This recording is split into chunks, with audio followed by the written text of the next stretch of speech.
Welcome dear student. तो आज हम इनकम फ्रॉम अदर सोर्स का क्वेश्चन नंबर 3 करते हैं। लास्ट लेक्चर में हमने किया था क्वेश्चन नंबर 2, उसके पहले हमने किया था क्वेश्चन नंबर 1। अब तक तो आपको क्लियर हो गया होगा कि कौन कौन से इनकम टैक्सेबल होते हैं या कौन कौन से इनकम एग्जेम्प्ट होते हैं और कब जाके इनकम एग्जेम्प्ट होता है। तो पहले हम क्वेश्चन मार्क कर लेते हैं, फिर हम आते हैं सोल्यूशन पे। ठीक है, तो चलो क्वेश्चन नंबर 3 क्या बोला है। Mister Ritesh is a member of parliament. Mister Ritesh member of parliament है, एमपी है। During the previous year he has following income. उसके हमको इनकम दिया। सबसे पहले क्या बोला है, as a member of parliament he receive salary of ₹3000 per month. अब मैंने आपको नोट के टाइम पे बताया था कि एमपी, एमएलए और एमएलसी को अगर कुछ सैलरी मिलता है तो वो क्या होता है, टैक्सेबल। और अगर उनको कोई डेली अलाउंस मिलता है, डेली अलाउंस, तो वो क्या होता है, एग्जेम्प्ट अंडर सेक्शन 1017। तो इसको जो ये मिला है सैलरी 3000 पर मंथ, ये क्या होगा, टैक्सेबल। और आगे देखो क्या मिला मिस्टर रितेश को, daily allowance of ₹15,000 for attending various session. तो ये जो इनको मिला है डेली अलाउंस, ये क्या होगा, तो एग्जेम्प्ट अंडर सेक्शन 1017। ठीक है, नेक्स्ट हमारा he receive dividend from cooperative society 1000 and ₹10,000 from ABC limited. तो डिविडेंड का मैंने आपको नोट करवाया था, उसमें मैंने आपको बताया था कि इंडियन कंपनी से अगर हमको कोई डिविडेंड मिलता है तो वो क्या होता है, एग्जेम्प्ट अंडर सेक्शन 1034, बराबर।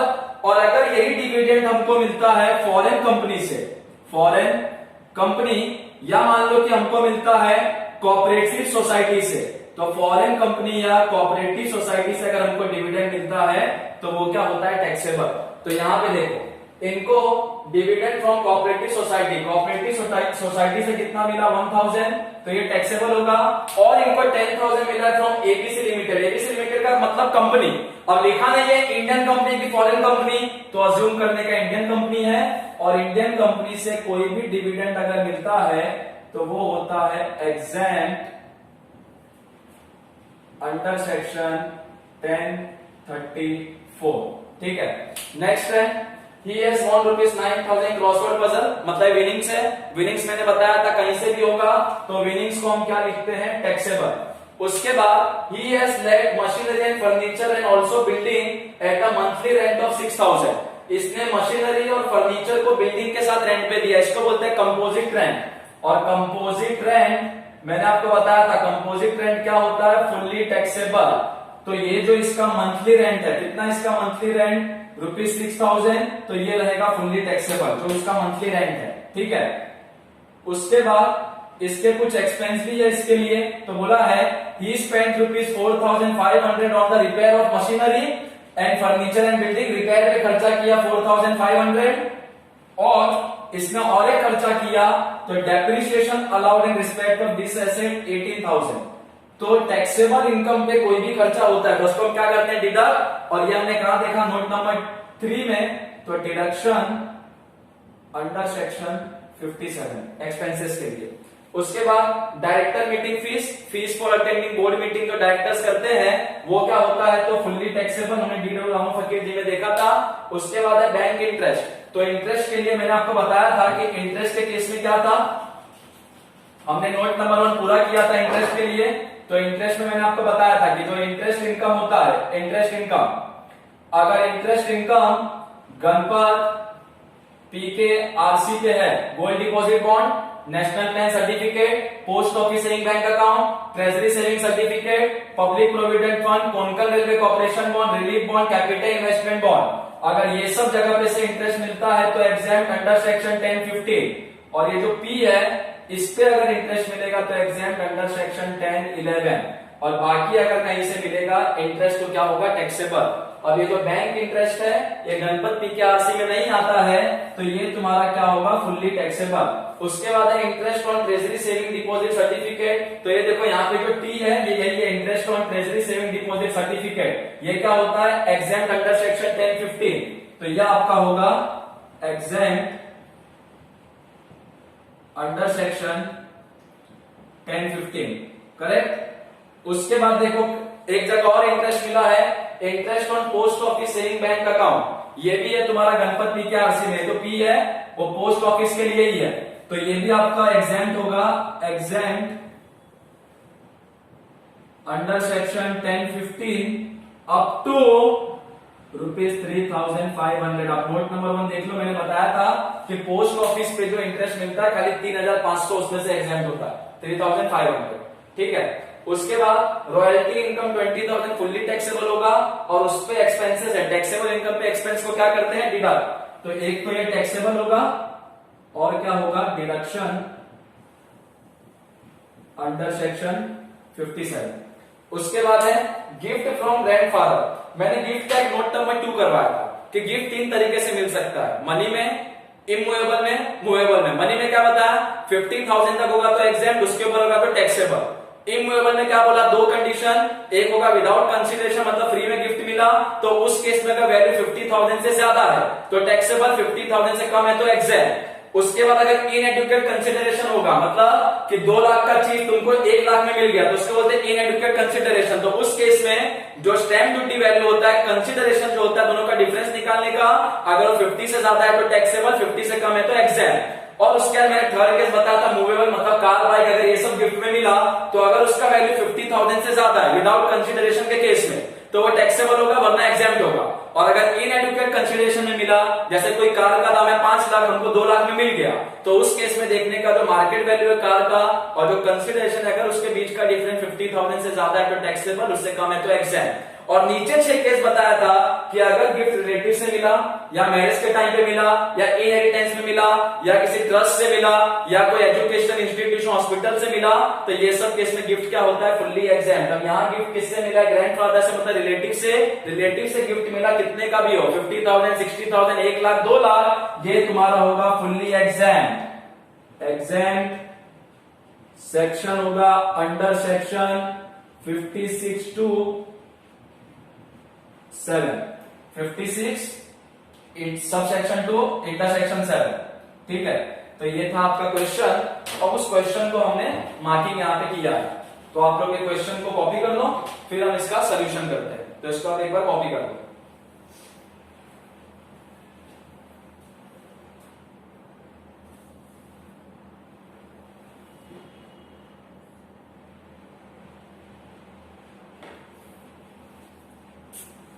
अच्छा,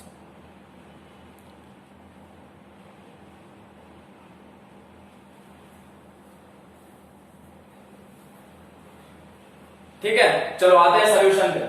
number 1, as a member of parliament he receive salary ₹3,000 per month. तो रिकॉर्ड करते हैं,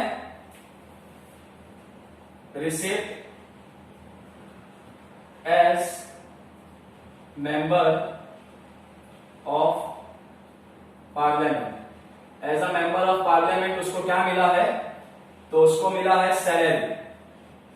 कितना मिला, 3,000 पर मंथ मिला। तो 3,000 मल्टीप्लाई बाय 12 मंथ, ये कितना होगा, 3,000 मल्टीप्लाई बाय 12 मंथ करोगे तो 36,000 फुल्ली टैक्सेबल है। उसके बाद और एक चीज उसको मिला, क्या मिला, डेली अलावेंस। तो डेली अलावेंस, और डेली अलाउंस में तुमको बताया था एमपीएमएल एमएलसी को अगर डेली अलाउंस मिलेगा तो वो क्या होता है, एग्जाम्प्ट अंडर सेक्शन 1017, और एग्जाम्प्ट होगा तो अमाउंट कॉलम में क्या आएगा, nil. Next, he receive dividend from cooperative society 1,000, dividend मिला कोऑपरेटिव सोसाइटी से तो टैक्सेबल, और इंडियन कंपनी से मिला 10,000 तो वो क्या होगा, एग्जाम्प्ट। तो नेक्स्ट हेडिंग हमारा होगा डिविडेंड। डिविडेंड इसमें 2 चीज, पहला रिसीव्ड फ्रॉम कोऑपरेटिव सोसाइटी। तो dividend from cooperative society fully taxable है 1,000, और फिर इसने रिसीव किया, received from ABC limited. ABC limited से कितना रिसीव किया, 10,000। इंडियन कंपनी से मिला तो वो तुम्हारा होगा एग्जाम्प्ट। तो नेक्स्ट लाइन में less exempt under section 1034।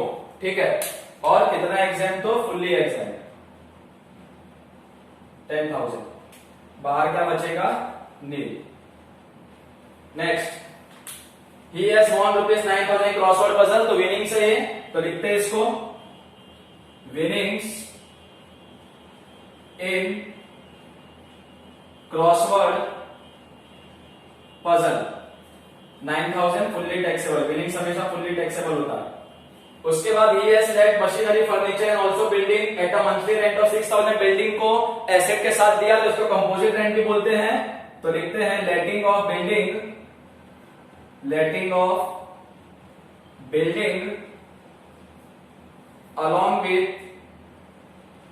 along with plant and machinery and furniture, ठीक है। और इसको बिल्डिंग को अगर अदर एसेट के साथ रेंट पे दिया तो क्या बोलते हैं उसको, कंपोजिट रेंट, कंपोजिट रेंट। और कितना दिया कंपोजिट रेंट, तो monthly rent of 6,000, monthly rent of 6,000, तो मल्टीप्लाई करेंगे 6,000 मल्टीप्लाई बाय 12 मंथ, ये कितना होगा 72,000। इनर कॉलम में इसको लिखते हैं 72 को, क्योंकि इसमें से हमको लेस करना है एक्सपेंसेस। आगे देखो, he spend ₹4,500 on repair of machinery furniture building, 4,500 repair पे खर्चा किया, और ये खर्चा किया depreciation allowed in respect of this asset ₹18,000, और ये टैक्सेबल इनकम है कंपोजिट रेंट, तो इसमें से जो एक्सपेंसेस होगा उसको हम डिडक्ट कर सकते हैं। एग्जेम्प्ट इनकम में नहीं कर सकते हैं, विनिंग्स में नहीं कर सकते हैं, तो यहां पे होगा लेस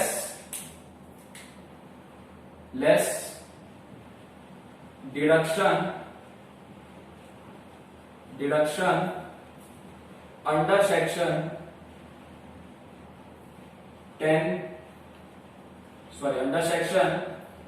57, ठीक है।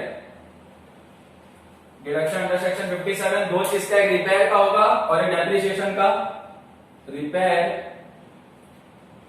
और डेप्रिसिएशन, रिपेयर का कितना 4,500, डेप्रिसिएशन का कितना 18,000, 72,000 में से 4,500 18,000 जाएगा, 22,500 जाएगा, तो बचेगा 49,500, ठीक है। नेक्स्ट है director meeting fees ₹500 fully taxable, तो डायरेक्टर्स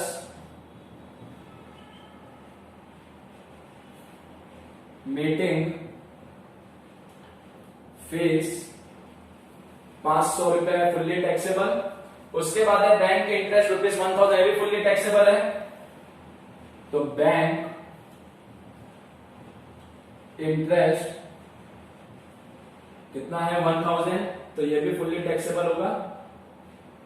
नेक्स्ट है interest on treasury saving deposit certificate ₹10,000, Ganpat P के आरसी में है, इसलिए एग्जाम अंडर सेक्शन 1015, तो इंटरेस्ट ऑन, इसके लिए हम आगे यहां पे बना लेते हैं एक और,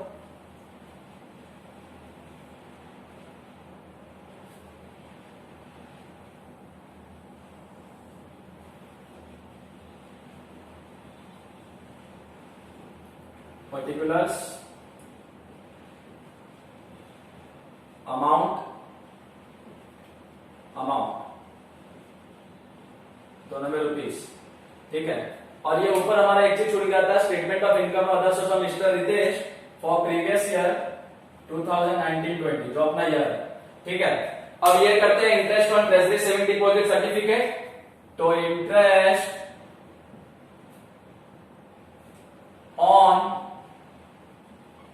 treasury saving deposit certificate, treasury saving deposit certificate पे इंटरेस्ट, ठीक है। कितना इंटरेस्ट है 10,000, इनर कॉलम में लिखेंगे क्योंकि इसमें से एग्जेम्प्ट करना है, तो लेस एग्जेम्प्ट अंडर सेक्शन 1015, पूरा का पूरा 10,000 लेस हो जाएगा, बाहर जाके क्या बचेगा, तो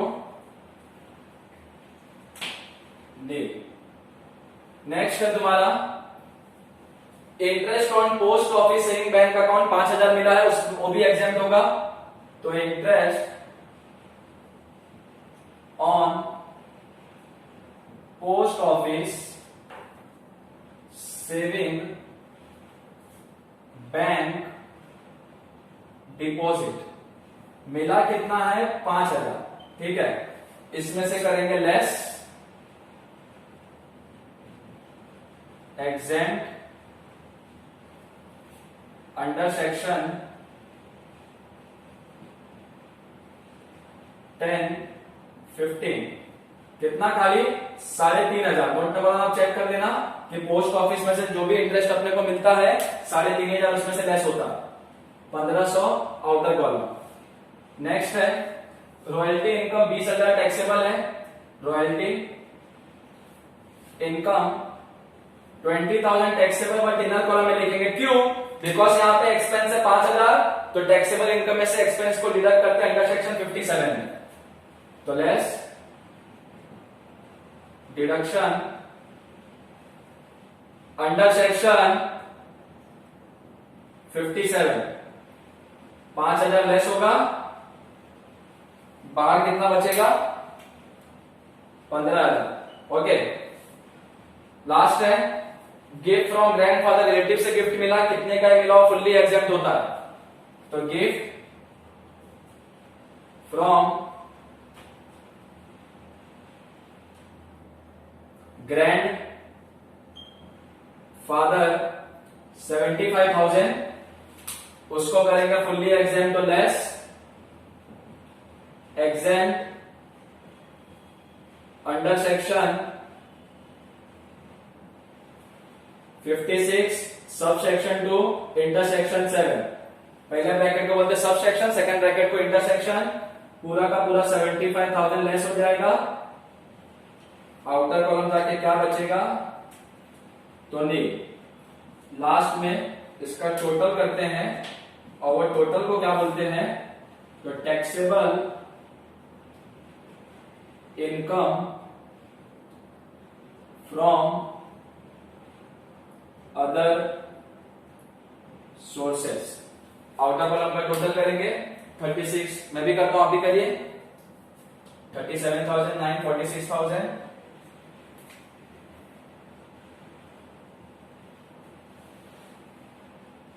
46,000 50 51 97,000 97,000 प्लस 16,500